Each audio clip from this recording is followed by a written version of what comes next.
Bismillahirrahmanirrahim. Dear students, welcome again. This is the second part of sampling and types of sampling. आज हम जो topic start करेंगे, this is non probability based sampling techniques. इससे पहले हमने probability based sampling techniques जो है वो स्टडी की थी, और आज हम जो है वो probability based sampling, non probability based sampling techniques जो हैं वो शुरू करने जा रहे हैं। इसकी डिटेल जो है और डिस्कशन जो है वो साथ हम जूम के ऊपर भी जारी रखेंगे, लेकिन अभी जो हम शुरू करने जा रहे हैं वो हम टाइप्स ऑफ सैम्पलिंग जो है वो सिंपल वर्ड्स में समझने की कोशिश करेंगे। Number one type of non probability based sampling, this is the quota sampling. Quota sampling method is a non probability sampling and it can be defined as sampling method of gathering representative data from a group. Application of quota sampling ensures that sample group represents the certain characteristics of the population chosen by the researchers. Basically non probability based sampling technique जो है वो characteristics के ऊपर जो है वो base करती है। तो जो population हम ले रहे हैं उसमें से जो सैम्पल ग्रुप हम लेते हैं, हर तरह के ग्रुप की रिप्रेजेंटेशंस उनके कैरेक्टरिस्टिक्स के साथ जो है वो होना ज़रूरी है। अगर हम जोग्राफिकली करते हैं, अगर हम और किसी तरीके से करते हैं, कल्चर की बेस के ऊपर करते हैं, एथनोग्राफिक बेस के ऊपर करते हैं, जिस तरीके से भी करते हैं, तो जो ग्रुप्स हम लेंगे हर ग्रुप की रिप्रेजेंटेशन जो है वो फ्रॉम द टोटल पॉपुलेशन जो है वो अवेलेबल होनी चाहिए। Quota sampling can be divided into two groups, controlled and uncontrolled. Controlled quota sampling involves introduction of certain restrictions in order to limit the researcher's choice of sample. Control quota sampling में क्या होता है कि हम researcher की जो choice है उसको लिमिटेड कर देते हैं, उसके ऊपर कुछ रिस्ट्रिक्शन इम्पोज कर देते हैं कि आपने इस तरह के ग्रुप जो है वो लेने हैं, इन कैरेक्टरिस्टिक्स की बेस के ऊपर जो है वो ग्रुप डिसाइड करने और उनमें से जो है वो डाटा कलेक्ट करना है। लेकिन ऑन द अदर हैंड जो है uncontrolled quota sampling, on the other hand reasonable convenience sampling method in a way that researcher is free to choose sample group members according to his or her will. Uncontrolled quota sampling में जो researcher है उसको choice होती है कि वो अपनी मर्जी की कैरेक्टरिस्टिक्स की बेस के ऊपर ग्रुप्स बनाए और उसके ग्रुप से जो है वो डाटा कलेक्ट कर ले। यानी कि ये कन्वीनियंस सैम्पल मेथड जो हम अभी आगे पढ़ेंगे उसके साथ मिलता जुलता मेथड है, जिसमें रिसर्चर को आज़ादी होती है अपनी मर्जी की, अपने तरीके ग्रुप बनाने की, अपने तरीके से कैरेक्टरिस्टिक्स जो है वो चुनने की, और उसकी बेस के ऊपर जो है वो डाटा कलेक्ट कर सकता है। उसके बाद the main difference between quota and stratified sampling. अगर आपको याद हो तो हमने एक स्ट्रैटिफाइड सैम्पलिंग टेक्निक पढ़ी थी प्रोबेबिलिटी बेस में। स्ट्रैटिफाइड का मतलब जो है वो भी ग्रुप्स की बेस के ऊपर जो है वो डाटा जो है वो कलेक्ट करना होता है, लेकिन दोनों में जो फ़र्क है वो क्या है। Quota sampling researchers use non random sampling method to gather data from one storm until the required quota fixed by the researcher is fulfilled. According to the quota is based on the proportion of subclasses in the population. For example, if our population consists of 45% female and 55% male, your sample should reflect those percentages. So stratified sampling technique के अंदर हम probability based random sampling technique इस्तेमाल करते हैं, और Kota sampling के अंदर non probability based या नॉन रैंडम सैम्पलिंग टेक्निक जो है वो इस्तेमाल की जाती है। उसके बाद कोटा सैम्पलिंग का तरीकाकार क्या होता है।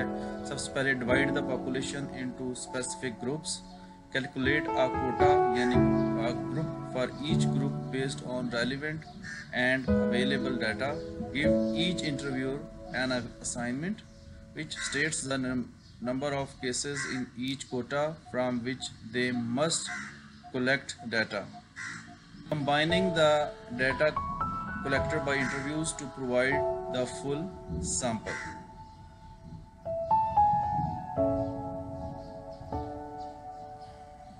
Quota sampling has a certain number of advantages and the probabilistic techniques over the probabilistic techniques, यानी कि random sampling technique के ऊपर इसका फ़ायदा क्या है? In particular, it is less costly and can be set up very quickly. If, as with television audience researcher surveys, your data collection needs to be undertaken very quickly than quota sampling frame, and therefore may be the only technique you can use if one is not available. Quota sampling is normally used for large population. For small population, it is usually possible to obtain a sample frame. Decisions on sample size are governed by the need to have sufficient responses in each quota to enable subsequent statistical analysis to be undertaken. This often states a sample size of between 2000 and 5000, यानी कि normally जो Kota sampling के तहत आप sample इकट्ठा करते हैं वो 2000 से लेके 50,000 के करीब जो है 5000 के करीब जो है वो सैंपल कंसीडर किया जाता है। कोटा सैम्पलिंग नॉर्मली बड़ी पॉपुलेशन के ऊपर बेस करती है, बड़ी प्रॉब्लम, बड़ा ऑब्जेक्टिव जब आपके रिसर्च के अंदर होता है जोग्राफिकली पॉपुलेशन बेस के ऊपर, तो फिर कोटा सैम्पलिंग का इस्तेमाल जो है वो हम करते हैं। सेकंड नंबर पे जो type of non probability based sampling technique है, that is a purposive sampling. Purposive word जो है वो निकला है पर्पस से, जिसका मतलब होता है कि वो सैम्पलिंग जो किसी ख़ास रिसर्च ऑब्जेक्टिव के तहत जो है इकट्ठी की जाती है और उसके ख़ास तरीक़ेकार होता है। पर्पसिव और judgmental sampling enable you to use your judgment to select cases that will best enable you to answer your research questions and to meet your objectives। यानी कि आपने इस तरह की सैंपल लेना है जो आपके रिसर्च ऑब्जेक्टिव और जो आपके रिसर्च क्वेश्चन हैं उनको हेल्पफुल हो। This form of sample is often used when working with very small samples such as in case research and when you wish to select cases that are particularly informative। यानी कि ये बिल्कुल कोटा का उल्टा है। इसके अंदर स्मॉल सैम्पल साइज जब लेना हो और सिलेक्टिव पीपल जो है वो आपको चाहिए हो, तो फिर पर्पसिव सैम्पलिंग टेक्निक जो है वो इस्तेमाल की जाएगी। Purposive sampling can also be used by researchers adopting the grounded theory strategy for such research.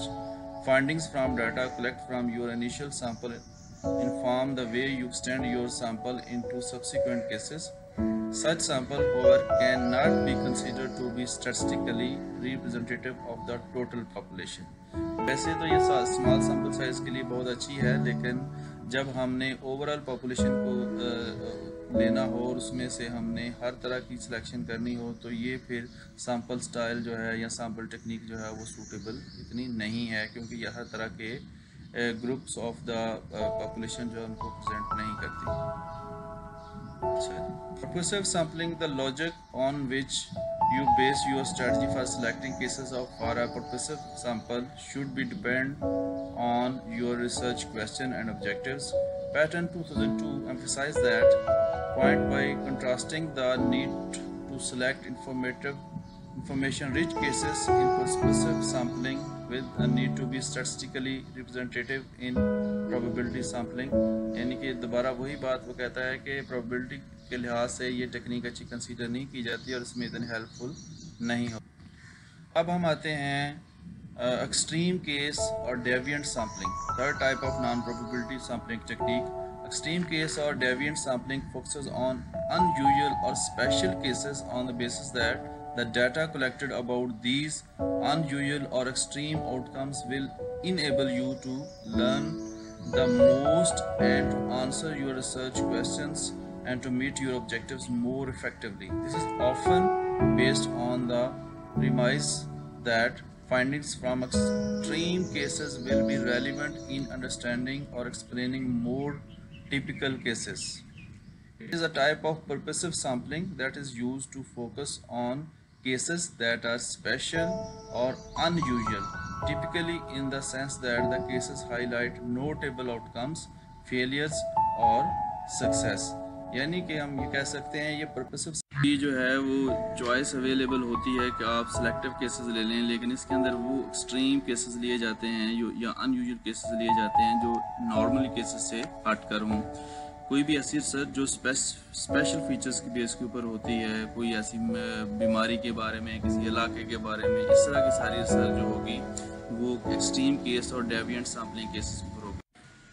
उसके बाद next non probability sampling techniques जो है वो है हेट्रोजेनियस और maximum variation sampling. Maximum variation sampling means कि आपकी सैंपल के कैरेक्टरिस्टिक्स के अंदर मैक्सिमम वेरिएशन जो है वो होनी चाहिए। Heterogeneous or maximum variation sampling enables you to collect data to explain and describe the key themes that can be observed.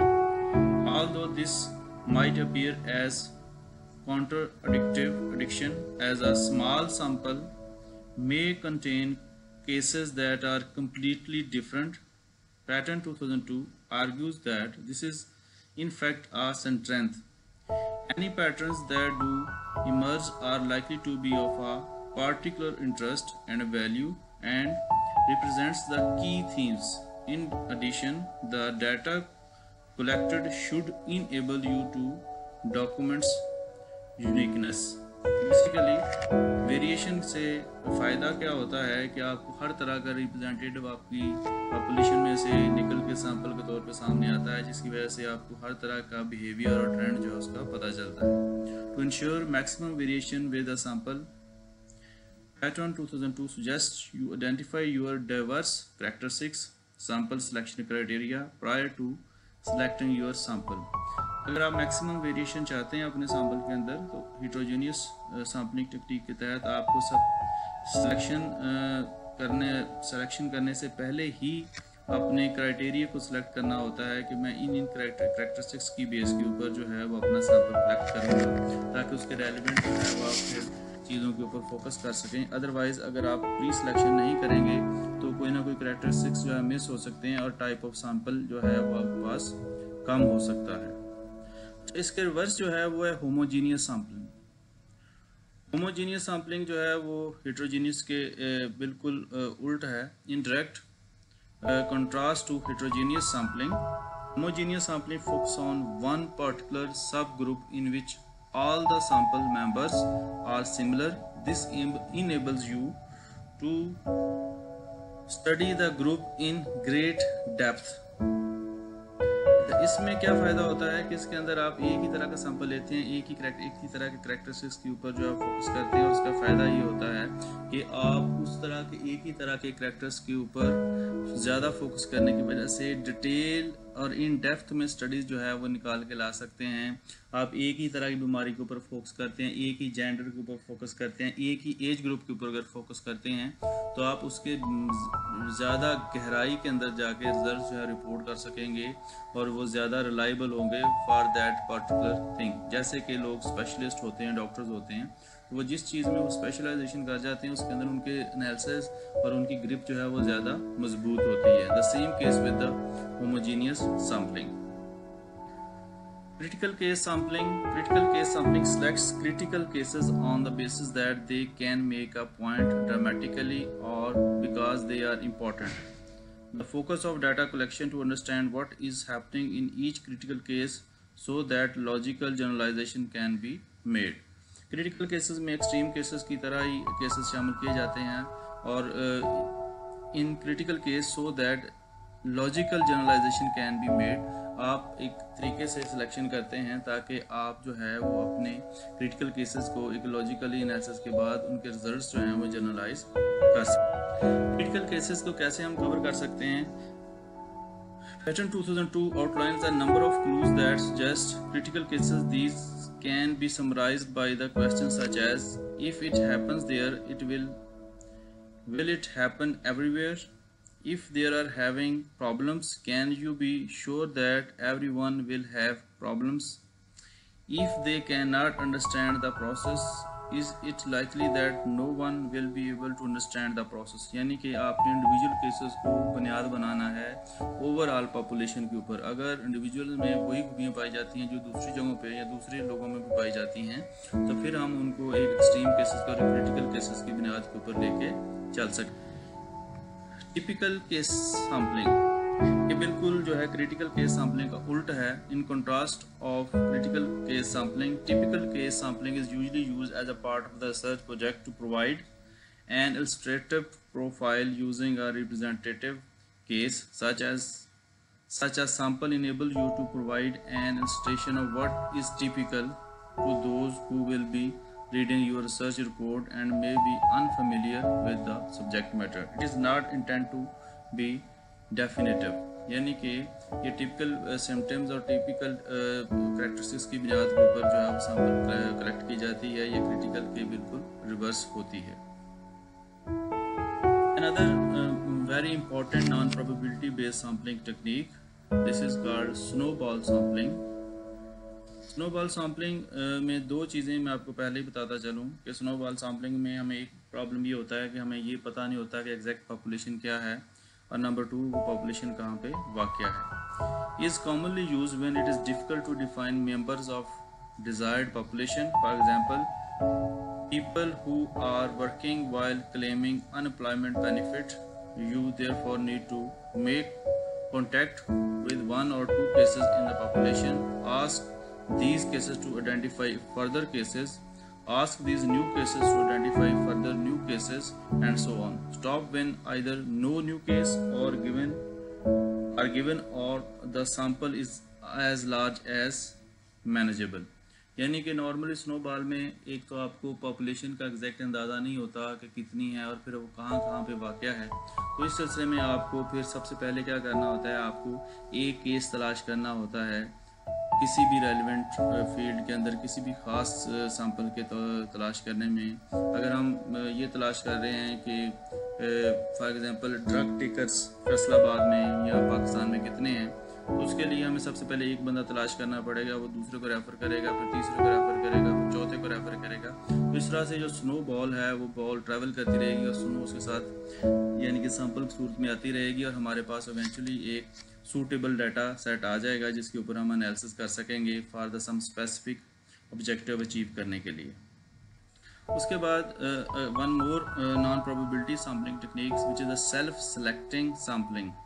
It occurs when you allow each case, usually individuals, to identify their desire to take part in the research. You therefore publicize your need for cases either by advertising through appropriate media or by asking them to take part, collect data from those who respond. यानी कि आप एक general offer करते हैं कि ये मेरी research है, ये मेरे रिसर्च ऑब्जेक्टिव्स हैं, और जो लोग इसको ज्वाइन करना चाहते हैं कम एंड ज्वाइन मी। तो लोग जो हैं फिर उसकी बुनियाद के ऊपर देखते हैं कि हमें ज्वाइन करना चाहिए या नहीं करना चाहिए, और वो आपकी ऐड मीडिया के अंदर देख के या किसी भी और सोर्स से जब उनको ये इन्फॉर्मेशन मिलती है तो वो चाहें तो इसका पार्ट बन सकते हैं और डाटा जो है वो प्रोवाइड कर सकते हैं। यानी ये open choice participation in sampling कही जाती है। Another popular non-probability based sampling technique is a convenience sampling technique. Convenience sampling technique जो है वो नॉर्मली 2 वजूहात की बिना पे आपको कंडक्ट करनी चाहिए या यूज़ करनी चाहिए। एक तो ये कि आपके पास रिसोर्सेज की शॉर्टेज हो, हालात जो है वो कन्वीनियंट ना हो, और आपके पास फाइनेंशियल मैटर्स की भी कमी हो, टाइम की भी कमी हो। तो इस सूरत में आपको स्टैटिस्टिक्स के अंदर ये अलाउ किया जाता है कि आप कन्वीनियंट सैम्पलिंग इस्तेमाल करें, यानी कि वो डाटा ले लें, वो केसेस अपने सैंपल के अंदर ऐड कर लें जो इजीली आपको अवेलेबल हो सकते हैं, टेलीफोन के थ्रू, ईमेल के थ्रू, किसी भी और तरीके से, सोशल मीडिया के थ्रू। जिस तरह कि आजकल कोरोना वायरस की इशू चल रहा है, तो हमारे लिए आसान नहीं है ट्रैवल करना, फिज़िकली जाके लोगों से मिलना। तो इसमें हमारे लिए सहूलत ये है कि जो हमें ईजीली सैंपल अवेलेबल हो सकता है ऑनलाइन या टेलीफोन के ऊपर, ईमेल के थ्रू, जिस तरीके से भी, तो हम वो सैंपल ले लें और उसके ऊपर जो है अपना डाटा पूरा करके तो एनालिसिस करके रिजल्ट जो है वो प्रोड्यूस कर सकते हैं। ये सैम्पलिंग टेक्निक जो है it is a legal but it is not a recommendable, क्योंकि इसके अंदर पॉपुलेशन के हर तरह के ग्रुप्स जो हैं और कैरेक्टरिस्टिक्स जो हैं वो निकल के सामने नहीं आते, इसलिए इसको इतना पॉपुलर कंसीडर नहीं किया जाता। 2 चीज़ें जो हैं बहुत इंपॉर्टेंट जो हैं की कंसिडरेशन के तौर पे इस्तेमाल की जाती हैं। Number 1, deciding on a suitable sample size. आपने ये डिसाइड करना होता है बड़ा विजिलेंटली कि आपका सैम्पल साइज़ जो है वो कितना होना चाहिए, ताकि आपके रिसर्च ऑब्जेक्टिव और क्वेश्चन जो हैं वो उनके आंसर्स मिल सकें। Number 2, selecting the appropriate technique. अभी जितनी हमने टेक्निक्स पढ़ी हैं, स्नोबॉल सैम्पलिंग है, कन्वीनियंस सैम्पलिंग है, हेट्रोजीनियस है, होमोजीनियस है, कोटा सैम्पलिंग है, आप इन सबको मद्देनजर रखते हुए वो टेक्निक सेलेक्ट करनी है जो आपके रिसर्च ऑब्जेक्टिव और क्वेश्चन के मुताबिक मोस्ट सूटेबल हो। गलत टेक्निक की वजह से आपके रिजल्ट्स जो हैं वो गलत हो सकते हैं और रिसर्च जो है उसके ऊपर बहुत सारी क्रिटिसिज्म जो है वो आ सकती है। लिहाजा इस चीज़ को आपने मद्देनजर रखना होता है while selecting the type of technique specially for non probability based sampling. एक दफ़ा दोबारा मैं रिवाइज किए देता हूँ कि सैम्पलिंग टेक्निक्स कौन कौन सी हैं। नंबर 1, कोटा सैम्पलिंग है for the large population, pervasive sampling है फॉर सिलेक्टिव और स्मॉल पॉपुलेशन, स्नोबॉल सैम्पलिंग जब आपके पास टोटल पॉपुलेशन का पता ना हो और वेयर इज लोकेटेड उसका भी पता ना हो तो आप स्नोबॉल सैम्पलिंग इस्तेमाल करेंगे। Self selection sampling open choice है, जो चाहे इसमें पार्टिसिपेट कर सकता है। फिर कन्वीनियंस सैम्पलिंग है। कन्वीनियंस सैम्पलिंग में जब आप देखते हैं तो उसके अंदर क्या है कि आपके पास रिसोर्सेज अवेलेबल नहीं है, दूसरा टाइम अवेलेबल नहीं है और हालात इस तरह के हैं कि आप ओपनली जाके डाटा कनेक्ट नहीं कर सकते, लिहाजा आप कन्वीनियंस सैम्पलिंग टेक्निक जो है वो इस्तेमाल करते हैं। Here is an end of the chapter. I hope you guys will learn something new about the sampling, probability based sampling और non probability based sampling techniques. Next lecture में हम इंशाल्लाह ताला प्राइमरी डाटा और उसके कैरेक्टरिस्टिक्स के साथ जो है वो नए लेक्चर में डिस्कशन शुरू करेंगे और जो क्वेश्चन होगा वो हम फर्दर डिटेल में देखेंगे। Thank you.